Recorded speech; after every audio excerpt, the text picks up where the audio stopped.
Sherrone Moore, after 2 seasons, is no longer the head coach because he was fired for a probable cause. There was a releasement statement earlier today from Ward Manuel stating that Sherrone Moore has been fired for probable cause after having an improper relationship with a staff member. There is more news coming on out as the minutes roll on by, so make sure you stay up to date with that on what is going on with the coaching search out in Ann Arbor and the current situation of what we have now known with Sherrone Moore.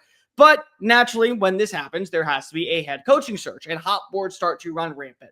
And naturally, a name that we thought was kind of done being in coaching searches is at the very forefront of the conversation, Alex. It is once again Alabama's Kalen DeBoer. Year 2 leads the Crimson Tide to an SEC title appearance, leads them to a 10-2 regular season, leads into the college football playoff.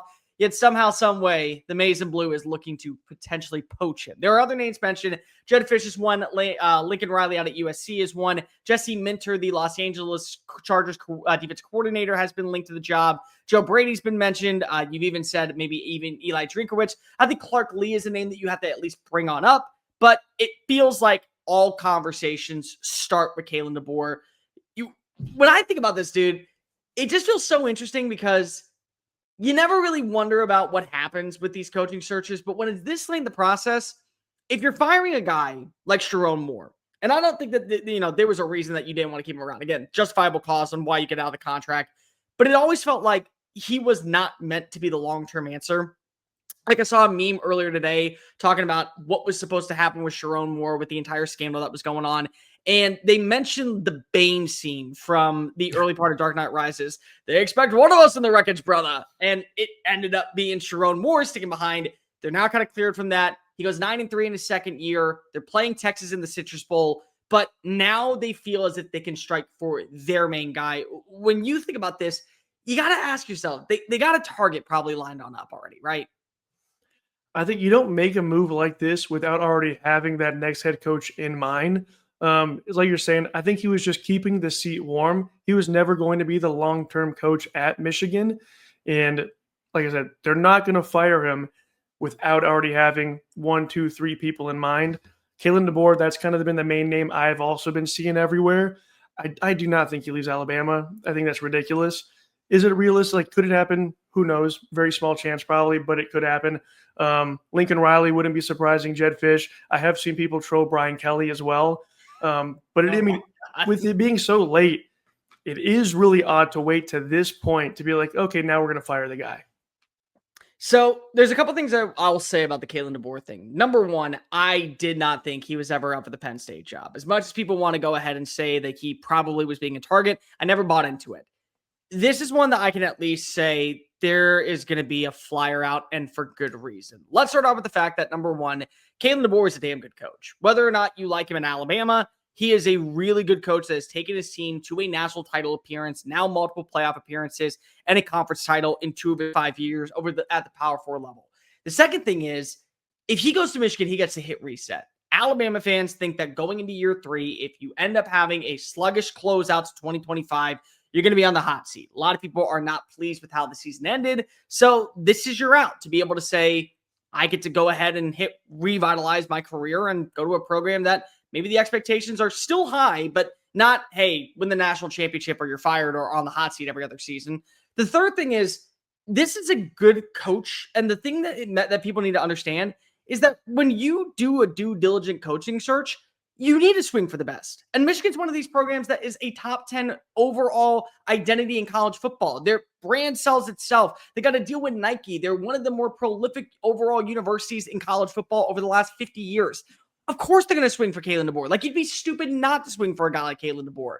But at the same time, you're already at a prominent school. Do you really want to make a switch after this and start over for a new program to where, again, much like Alabama, there are high expectations. You are supposed to be able to go toe-to-toe with Ohio State. You are supposed to be competing alongside Penn State and maybe now Indiana for a Big Ten title and national championship aspirations. It's not a death sentence if you don't get there, but still, you're supposed to be competing for an opportunity to be considered one of the premier schools in college football. And again, the marketing sells itself. I think the fourth thing of why there is a lot of traction with this is, if Kalen DeBoer isn't happy, and I do think he is happy in Alabama, there are no ties to the state. He's from Sioux Falls. There is no relationship when it comes to what is the SEC region. There's a lot of expectations that are put on from the public eye. And there's a negative feel from a lot of fans that say, we don't care about Kalen DeBoer. If he leaves tomorrow, we'll be fine. We'll go get Lane Kiffin. Number one, you're not getting Lane Kiffin. Number two, Lane Kiffin's set up in Baton Rouge for a pretty penny. I don't think he's going anywhere to begin with. But when you're not respected or you don't feel like that you're being honored for what you've already provided for a team, and everyone starts to live in this world of, what have you done for me lately? Well, I brought you to a college football playoff appearance, yet still, if I don't beat Oklahoma, you already want my ass fired. Then maybe you want to go to a place to where you know, hey, I can win here. And if I win here, people aren't going to be coming down on me or breathing down my neck every 5 seconds and asking, why did I do this? What was wrong with that? Why do I not have to change my black hoodie of death because I lost one game to a team that was really good? And we got very much a good spot to be able to beat them during the regular season. And because we beat them during the regular season, we were able to then guarantee our spot in the college football playoff. So a lot of things, like when it comes to the Kalen DeBoer conversation, I don't think he's leaving Alabama. I don't. But I see the reasoning behind it. I never saw it with Penn State. There's another caveat with this, Alex, I think is really important here. Michigan has already had their next man up. You're replacing a legend in Jim Harbaugh. He led you to a national title. He is Michigan man through and through, and they had their scapegoat. The rule is you never want to follow the big-time name. And for Kalen DeBoer, he followed Nick Saban. So now that you've already had the big-time name and the heir apparent kind of fall in line, if you go on in, you kind of have a little bit more, I think, respect. I think a lot more people are buying into who you are. Like, I never believed that Sherrone Moore was the long-term answer for a program like in a place like Ann Arbor. But Kalen DeBoer and who he is as a coach and his offensive identity and what he's been able to accomplish with quarterbacks and the way that he's been able to consistently win, that fits the criteria of what Michigan is looking for. And now that they've already had their fall guy, you are the guy. I think a lot of people are looking at that and saying, he's a really good coach, and we may want somebody else to come on and be the guy in place of Nick Saban, because he's the guy that's following Saban. We've already had the guy to follow Jim Harbaugh. Now we got our guy in Ann Arbor. I think, too, here, it's just, if you look at Alabama compared to Michigan, at Michigan, I almost kind of have it after the whole Harbaugh, them winning their national championship. I view them almost in a Penn State way where they don't have to make the playoffs every year, but if they beat Ohio State, the fans are happy. They can lose 3-4 games every season, but as long as they beat Ohio State, you're safe. You know what I mean? Look at Ryan Day. They lose last year to Michigan. They wanted his head. So that is the one thing, like, say Clark Lee goes there, Kalen DeBoer goes there. They are not going to have that exact same, pressure on them like they do at Alabama. Bama, you lose one game, they're ready for you to go. Yeah. Look, I mean, you and I both remember when they lost to Vanderbilt last year and everyone said, not the guy. But 2 weeks before, they beat the number one team in the country. And they handled business in the first half against them. And then they beat LSU. And LSU wasn't a great team last year, but they still were LSU. And you go into Death Valley last season and you beat LSU. But then you lose to Oklahoma and people say, well, you're not the guy.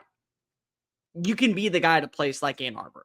Now, the question turns to, at this point, if that is to be the move that happens. And again, countless moves have already transpired. This is the wildest coaching search that we've seen. And this includes just 2 years ago losing Nick Saban. I mean, at this standpoint, you figured there's not going to get any crazier. Knock, knock. 2025 is knocking on the door and saying, hey, we're ready to go ahead and make this thing a shit show. It is interesting to see who would you go after next, because Lane's not an option. And I don't think that Marcus Freeman is somebody that you can just immediately target and say, hey, leave South Bend, Indiana, just because you didn't go to a college football playoff and come to a place to where the expectation is you don't go to a college football playoff, your ass on the hot seat next year. But where do you go after that? So that's a really intriguing spot. This may be another domino effect if Kalen DeBoer were to leave. And I'm not saying he is. I personally don't think he will. But if he were to leave, you're probably opening 3 or 4 more head coaching opportunities around the college football playoff spot. That's just it. If that happened, the chaos that would ensue would be insane. Where would you go if you were to stay in Alabama right now? To leave Alabama? Where would I go? Where would you? No. Where would you go for Alabama's next head coach if Kalen DeBoer left? Oh, gosh. I don't think Lane Kiffin would go there. I think at that point you almost do go for like a Marcus Freeman. I think you go for a big fish. And I think when you look at all the big fishes out there, you go for him. Kirby Smart's not leaving Georgia. No. So I think I think the only person you go for is him. You wouldn't want to go for Lincoln Riley. No. Brian Kelly? I'd almost go for Joe Brady, honestly. You know who I would go for? And I'm being dead serious about this. And you're going to hate me in the comment section. I already know you are because all of you love us here. I'd go to Nashville. I'd call Clark Lee. He's beaten you. He's one of a handful that I can say in the last 5 years he's beaten you. I'd give him a phone call. I don't think he would take the job personally. I think he would stick around at Vanderbilt. He loves Vandy. He is such a Vandy guy through and through. But I would be very intrigued to see if you could go ahead and pry him away. Just to see if he'd be a good fit. But ultimately, I think that Michigan may look at him. I think Michigan may look at Drink. I think that definitely Lincoln Riley is a name that's going to be brought on up. I don't mind the Jed Fish move. Like, people were talking about Jed Fish being like an underwhelming hire. I personally think it would be a really intriguing fit because you got Bryce Underwood on campus already, and you need to get somebody who can develop quarterbacks. That fits the bill pretty much like to a T, and it almost guarantees that if you pay him a little bit of money, NIL to stick around, he's going to be developed by a dude that understands what it takes to make it in the NFL. So there's definitely names out there. Gun to head right now, who is the next head coach of Michigan? Jed Fish, honestly. I think like he does, his family doesn't like Washington. Those have been the rumors for how long. I like what he's done at University of Arizona. Washington, he was even rumored to go to Florida. Yeah. And so I think if you're going to take anyone, I don't see Eli Drinkowitz just boom going there. I think Jed Fish, potentially him, keep him in conference. And then the same thing there. Lincoln Riley, I don't think would leave. But I think Jed Fish, that's probably someone that I think they can go grab and he would leave to go there. I'm not going to push back at all. I actually agree entirely with you. I think that Jed Fish is probably going to be the option. I will say if there was a second one I would go with, it probably would be Lincoln Riley. And I think that the only reason why is because I've heard the exact same thing about him out in Los Angeles. He's not happy living out there. Florida was very much like he was very interested in the Florida job when it opened on up. He kind of wanted to cut his teeth elsewhere. Michigan's cutting your teeth elsewhere. I mean, don't get me wrong. The expectations are pretty high in Ann Arbor as they are out in Los Angeles. But still, I think that, again, offensively, developer of quarterbacks makes a lot of sense. But I think you and I are in agreement, Jed Fish. How shocked would you be if it is Kalen DeBoer, though? I would be very, very surprised. Alabama fans, even though they would say like, "Oh, it's okay," they would be furious. I don't think I would be at a loss for words, honestly. I'd not even be close to being shocked. I'd actually be like flabbergasted. That would be the first time in my life to where it truly did feel like that the end of Alabama's reign was kind of over.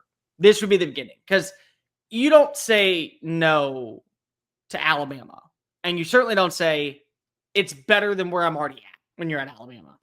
Making the playoffs regularly like they're doing right now, and like they're just making the team better and better. It would be very, very unwise, I think, for him to leave and go there. To tell you the truth, I don't really care if he leaves or not. Alabama doesn't fit him or his offense. Alabama runs the ball. He passes it. Chad, I'll be completely real. I think that the reason why he doesn't run the ball right now is largely just due to the fact that they don't have the running back that fits Ryan Grubb's system. That's where I'm at. And I think that you will see him run the football very soon. There's some names that you really like, I think, coming on up. I think they'll target a name in the portal, but maybe you're not wrong. DeBoer is an excellent choice. Bama treating people like crap. That's my thing. And that's what I'm going to continue to go back to, dude. It's like Alabama fans are losing their minds after going 10-2 this year. Like, and I understand the standard at Alabama was always 11-1 at worst, at best 13-0. And you were supposed to win the SEC, and you were never supposed to lose the Iron Bowl, and you were never supposed to lose to teams like Vanderbilt. But sometimes that just happens, especially in a new day and age of college football where NIL is really prominent and there are some things that you are just going to be out of your control. And I thought last year you needed to give them a mulligan simply because if you had to set yourself up for what was the long-term success. And I think of the version that we see of Kalen DeBoer right now, losing horrifically to Florida State, non-excusable, but it was a really good defense for Oklahoma. You had 3 turnovers, and honestly, you were better than Oklahoma in every category minus that one key element. That's where it is. And I think the SEC in general, when it comes to coaching, we are seeing this pattern now. If you don't make it within 3 years, you're gone. Look at the pressure with LSU, Florida, Auburn even. that's kind of what we're seeing. And I think when you're looking at Alabama, they're doing like, if you were to get rid of that coach or be happy with him being gone, all these other schools in the SEC would gladly take him. I think any school in the country right now would look at their head coach and say, do we think that we could upgrade with a Kalen DeBoer? And I think that probably all but maybe 7 would say it at least is a conversation starter. And that's kind of the feeling that, you didn't have with Sherrone Moore up in Ann Arbor. No. You never were like, hey, look at Sherrone Moore. Are we worried about him getting hired elsewhere? No. And I think that was ultimately the sign he was not meant to be the head coach in the big house long term.